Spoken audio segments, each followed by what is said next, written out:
yang masuk ke dalam tubuh manusia, sering mengganggu pikiran atau was-was atau membuat takut dan seterusnya. Ini harus diruqyah atau seperti apa? Jadi kita bahas dulu satu persatu ya. Ada orang kesurupan syaitan, itu karena syaitannya yang iseng. Ya. Jadi syaitan iseng, dan ini biasanya dia bisa masuk kalau kita jauh dari ibadah. Ya, kita jauh dari ibadah. Misalnya memang kita nggak pernah zikir pagi sore, sholatnya bolong-bolong, segala macam. Nah ini kalau kita datang ke satu lokasi, syaitan seperti penjahat lagi lewat, dia kemudian mengganggu. Ini. Nah ini biasanya lebih mudah untuk keluarkan, karena dengan dia ibadah, dia lari ke ibadah, maka syaitannya akan merasa kegerahan, kemudian dia akan keluar, gitu kan. Yang kedua, syaitan juga bisa masuk kalau dia marah, karena ada perbuatan kita yang membuat dia marah. Seperti misal kasus, kita kan dianjurkan untuk tidak menyiram air panas atau kencing sembarangan di tempat kosong, kecuali sudah baca Bismillah atau isti'adzah, a'udzubillahi minasyaitonirrajim, gitu kan. Karena biasanya kita kencing di situ atau buang sembarangan air, kemudian kena anaknya jinnya jadi marah masuk ke badan, gitu kan. Nah ini dibahas oleh para ulama, sering terjadi karena diketahui pada saat diruqyah, jinnya mengaku seperti itu, gitu kan. Kalau poin yang pertama tadi itu yang masalah orang lalai dari ibadah, pernah terjadi di Madinah, mahasiswa dari Rusia dia. Saya masih ingat dulu, subhanallah anak ini setiap kali azan maghrib, nggak ke masjid. Dia malah tunggu azan maghrib, lalu dia masuk mandi di kamar mandi. Berulang-ulang terjadi. Akhirnya dia kesurupan. Kesurupan, kemasukan jin. Lalu dibawa kepada seorang peruqyah di salah satu di sudut kota Madinah, ada di bawah gunung, namanya Syekh Abdullah. Beliau kadang-kadang kalau ruqyah sering direkam gitu kan.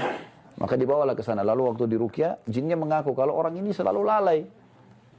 Lagi azan dia pergi masuk kamar mandi tempat kami masuk menyelamatkan diri. Saya lihat orang ini buka diri, misalnya terbuka, maka saya masuk. Dan kalau ditanya, lalu apa tujuannya syaitan masuk ke dalam badan? Banyak. Yang pertama, dia mudah menguasai. Dia bisa menguasai kita sehingga dia sesat. Dia menyesatkan kita. Karena kan tugas utama syaitan dari iblis menyesatkan kita.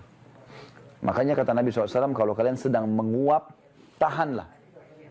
Baik tahan dengan bibir atau kita tahan dengan tangan.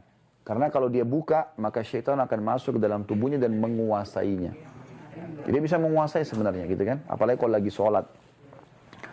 Jadi ini contoh-contoh. Jadi yang pertama bisa saja karena kelalaian kita maka dia masuk. Yang kedua karena dia iseng gitu kan. Yang ketiga karena dasarnya kitanya manggil-manggil. Kitanya suka manggil-manggil. Ya.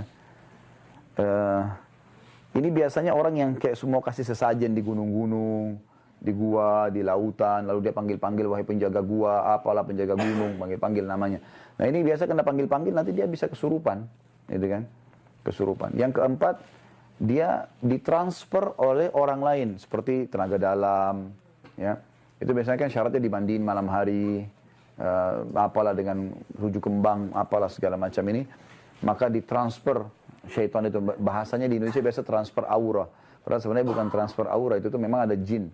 Karena rata-rata teman-teman yang pernah belajar ini, tenaga dalam, segala macam, mandi tengah malam, ini begitu kami ajarin ruqyah, begitu dia ruqyah, dia muntah-muntah. Reaksinya sendiri ada. Gitu. Jadi memang reaksi itu bisa terjadi. Ini termasuk bisa. Yang kelima, bisa saja syaitan masuk justru karena dikirim oleh para penyihir. Ya, seperti kita diambil foto misalnya, diambil potongan rambut, diambil apalah, pakaian dalam. Makanya teman-teman sekalian hindari sekali foto yang dipajang. Hindari sekali, kayak kita di medsos itu ya. Maksudnya apalagi kalau di profil. Ada orang subhanallah pergi taklim, otw taklim, tak foto. Nanti pulang taklim, foto lagi. Gayanya luar biasa, 1000 gaya gitu. Nah padahal sebenarnya itu bahaya sekali itu. Karena kalau ada orang yang hasut sama kita atau malah suka dengan kita, dia bisa ambil foto profil itu, dia sihir.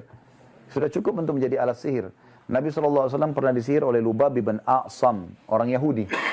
Ya, Nabi SAW sebulan teman-teman nggak sadar, nggak tahu apakah sudah kasih giliran istrinya atau belum.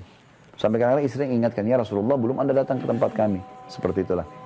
Maka yang terjadi pada saat itu, Nabi SAW berdoa kepada Allah setelah sebulan, kemudian Allah berikan petunjuk, ternyata Allah buka melalui malaikat yang menyampaikan ada seorang Yahudi namanya Lubab bin A'sam, dia tinggal di suku Za'far dan dia mengambil potongan sisir Nabi dan rambutnya yang dililit di batang pohon kurma yang sudah rusak, terus ditaruh dalam sumur tua. Maka Nabi SAW mengajak Zubair dan Ali radhiyallahu anhum ajma'in lalu membongkar sumur tersebut, mengeluarkan lalu memusnahkan buhulnya. Ya. Makanya ini harus hati-hati teman-teman sekalian. Ya. Dan kita harus bertakwa kepada Allah. Kata Nabi SAW, siapa yang datang kepada dukun, peramal, penyamun, penyihir, bertanya saja, belum percaya. Coba tebak tangan saya, coba saya mau tahu nasib saya, coba gini dan begitu, maka tidak diterima sholatnya 40 hari. Ke belakang ya, bukan ke depan. Jadi teman-teman gak usah tanya, saya masih sholat gak Ustaz? Nah, karena bukan yang belum dikerjakan, yang sudah dikerjakan hilang 40 hari. Kalau 2 kali ke dukun ya hitung saja sendiri, 10 kali ya hitung saya sendiri, urusan Anda sama Allah udah. Gitu kan.